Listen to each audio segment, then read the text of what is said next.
semuanya. Perkenalkan, saya Raina dan di sini saya bersama teman-teman saya. Saya Riki, saya Marta. Saya Dilan. Jadi di sini kita akan mendiskusikan tentang proyek strategis nasional yang ini tuh merupakan ambisi dari pemerintah namun menuai banyak kontroversi dari masyarakat. Nah, jadi banyak masyarakat itu yang merasa skeptis terhadap ambisi pemerintah tersebut. Namun skeptisme ini bukan hanya sekedar dari asumsi-asumsi saja, namun juga melihat dari dampak yang ditimbulkan dari proyek strategis nasional tersebut. Nah, kemudian muncullah pertanyaan, apakah proyek strategis nasional ini memang benar dari rakyat untuk rakyat atau bagaimana? Nah, di sini kami akan membahas dua pembangunan, yaitu yang pertama adalah Tol Laut Demak Semarang dan yang kedua adalah Pantai Indah Kapuk 2. Jadi pertama-tama kita bahas dulu nih tentang pembangunan tol laut di Demak Semarang. Pembangunan ini kan tujuannya itu untuk meningkatkan konektivitas transportasi ya. Namun di samping itu pembangunan ini juga menimbulkan dampak yang merugikan gitu, dampak lingkungan, sosial dan juga ekonomi. Dari perspektif lingkungannya nih, menurut kalian gimana? Oke, mungkin menurutku ya, sebenarnya dari segi aksesibilitas itu mungkin dampaknya pun positif ya. Kan aksesibilitasnya meningkat, efisiensi transportasi juga naik, terus juga biaya transportasi juga atau biaya logistik juga bisa turun gara-gara adanya tol laut ini. Cuma kalau misalnya kita kaji dari perspektif lingkungan itu sendiri, kita melihat nih pembangunan tol ini tuh ternyata mengganggu keanekaragaman hayati yang ada di sana. Jadi di Demak Semarang sendiri itu ada hutan mangrove dan itu tuh ada lahan basah juga, dan keduanya itu terancam rusak gitu loh, karena ada pembangunan tol laut itu. Nah, padahal mangrove itu kan penting banget ya, apalagi kayak bisa buat tempat ikan, terus juga penahan abrasi, dia juga penggerak karbon. Nah, saat jalan basah itu dikonversi jadi jalan tol, gimana? Hilang dong. Terus jadinya fungsi ekosistemnya juga hilang. Akhirnya resiko banjir tuh bisa berdampak makin naik gitu.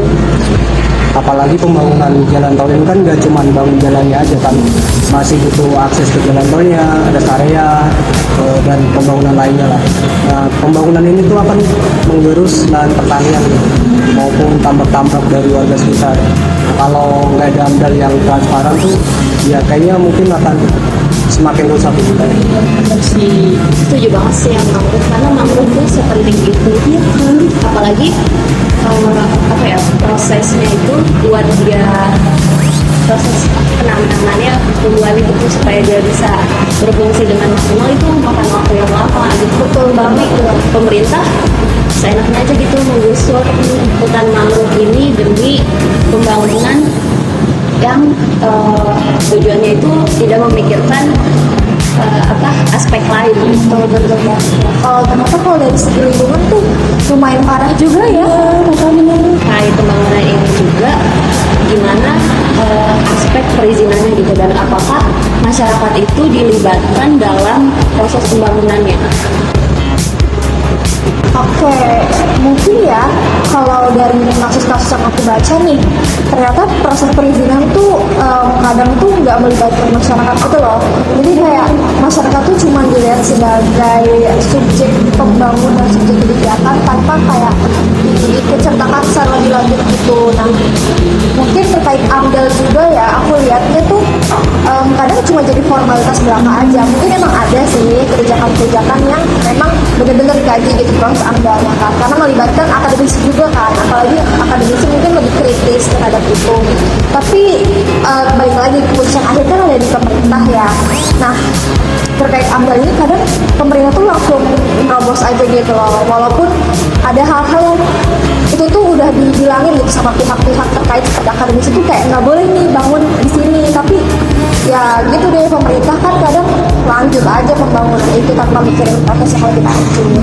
Nah, padahal musyawarah sama masyarakat tuh penting banget ya, itu tuh benar-benar problem demokrasi lingkungan sih. Padahal kayak kita butuh pendekatannya kan bottom up ya, bukan top down. Nah, misalnya forum musyawarah desa itu kan harus benar-benar dilibatkan dalam rancangan kayak gini, apalagi ini kan besar ya dan memakan waktu yang gak sebentar gitu. Bener banget sih, cuman memang mungkin untuk pendekatan top down bottom up tuh aku setuju sih, kita kan mungkin butuh bottom up, tapi walaupun begitu top down juga memang butuh, cuma kan harus tetap ada partisipasi masyarakat kan. Masyarakat tetap harus dilibatkan karena ini punya masyarakat juga gitu. Bener banget nih, apalagi kan Dermaga itu terkenal dengan pertaniannya yang cukup luas gitu. Kalau pembangunan tol ini semakin nggak memperhatikan AMDAL gitu, kayaknya makin lama tuh makin tergerus. Dari permasalahan tadi, kira-kira ada nggak ya solusi yang bisa minimalisir atau mengatasi dampak-dampak yang ditimbulkan? Kalau saran dari aku ya, itu tuh perlu banget adanya rehabilitasi mangrove. Nah, jadi penanaman mangrove tuh harus ditanam kembali buat menggantikan mangrove yang udah digerus. Itu tuh juga harus melibatkan kayak komunitas lokal dan LSM lingkungan, dan harus dalam monitoring biar kayak berjalan gitu. Kalau menurutku sih tetap perlu adanya transparansi AMDAL itu sendiri sih. Pemerintah tuh perlu mengupload semua dokumennya itu di satu situs gitu, di satu situs resmi.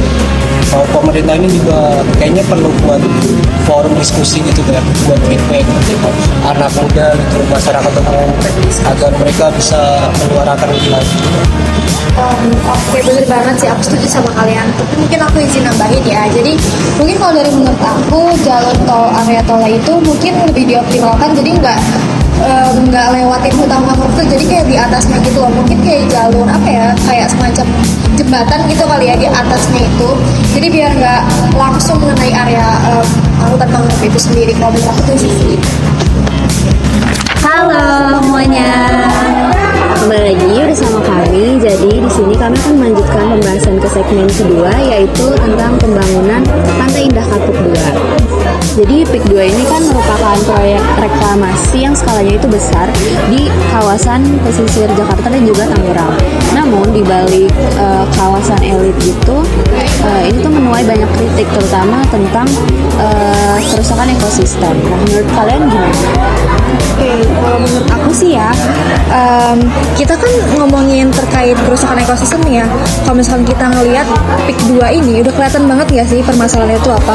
Ya kan, kayak mangrove nih, kan seperti yang kita diskusin sebelumnya, kalau mangrove tuh penting banget kan buat menahan abrasi, kemudian juga jadi pelindung alami untuk banjir rob. Nah, kalau misalkan memang benar-benar terjadi gitu pembangunan di PIK 2 ini, otomatis nantinya mangrove itu kehilangan fungsi ekologisnya gitu loh. Kalau menurut kalian gimana? Nah, kalau menurut aku juga nih ya, PIK 2 ini juga nggak berdampak ke ekosistem aja, tapi juga berdampak ke mata pencaharian masyarakat di sekitar pesisir, di mana nelayan tuh akan susah mendapat sumber daya alam, di mana ikan kan akan kehilangan banyak habitatnya. Terus juga petani itu juga akan kehilangan lahan karena lahan akan dikonversi gitu.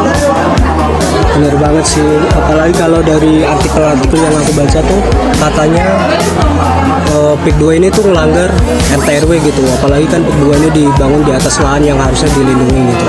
Dari AMDAL-nya juga memang harus bisa dipertanyakan gitu, karena harusnya jadi yang mengevaluasi, tapi malah dibiarkan gitu. Masyarakat juga nggak dilibatkan dalam proses pembangunannya. Padahal kan proyeknya tuh skalanya nasional ya, tapi kayak kenapa gitu AMDAL ini jadi semacam cuman formalitas belaka aja gitu tanpa dipikirin lebih lanjut, Tanpa ada transparansi juga. Jadi PIK 2 ini selain nimbulin persoalan ekologis, itu juga menimbulkan persoalan sosial dan juga terkait legal tadi. Karena PIK 2 ini kan melanggar RT/RW dan juga dibangunnya itu di kawasan yang seharusnya dilindungi. Nah, dari situ ada nggak dampak lanjutan kayak bencana atau Kalau menurut aku sih ya, ini benar-benar berkaitan banget gak sih sama bencana, apalagi yang tadi udah aku jelasin ya. Kalau misalnya mangrove itu kehilangan fungsinya, otomatis nanti siapa yang akan menahan untuk banjir rob yang nanti dari laut gitu loh. Jadi kan itu kan di pesisir pantai gitu kan. Kalau misalnya pembangunan terjadi, terus kawasan mangrove itu diubah jadi beton, jadi jalan, otomatis nanti nggak ada yang bisa menahan banjir rob gitu kan. Nah, nantinya banjir pun bakal semakin parah gitu di kawasan sekitar PIK 2 itu.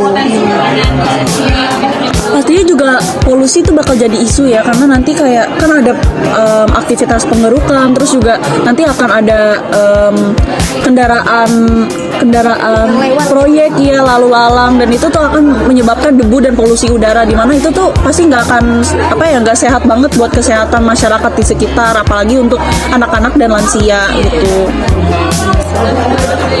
Kalau dari aku sih lebih ke dampak ke masyarakatnya gitu. Jadi masyarakatnya itu kan kayak dipindah aja gitu, nggak dilibatkan, nggak diajak diskusi dari awal gitu.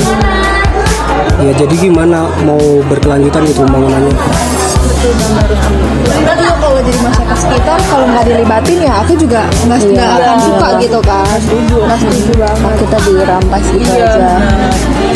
Jadi dari pendapat kalian tadi bisa disimpulkan kalau PIK 2 ini pembangunan PIK 2 ini tuh bukan hanya proyek infrastruktur, tapi juga menyangkut pada keadilan lingkungan dan juga sosial. Seperti yang tadi Ibi bilang, lagi-lagi mangrove itu dikorbankan cuma untuk pembangunan yang mementingkan kaum elit aja gitu.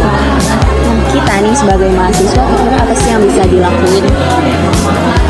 Nah, kita sebagai mahasiswa ya, menurut aku itu kita bisa nggak sih kayak bikin suatu campaign, atau kita kayak bikin pengumuman atau kayak yang menjelaskan gitu loh bahayanya pembangunan PIK 2 ini kalau memang benar-benar terjadi, kayak yang biasa kita buat di Instagram story gitu, template-template gitu kan, kayak biar itu juga jadi kesadaran banyak orang gitu, jadi semua orang tuh melek akan hal itu. Kalau menurut kalian gimana? Itu juga gampang kan untuk dilakuin. Iya bener ya, banget. Saya juga menurut aku tuh bisa mendorong kampus dan komunitas terkait kayak agar ada Mungkin kayak Greenpeace gitu nggak sih? Bener. Kayak ada pembahasan terkait itu kan. Terus juga kayak ada pengawasan sosial gitu loh, agar masyarakat tuh ikut terlibat gitu.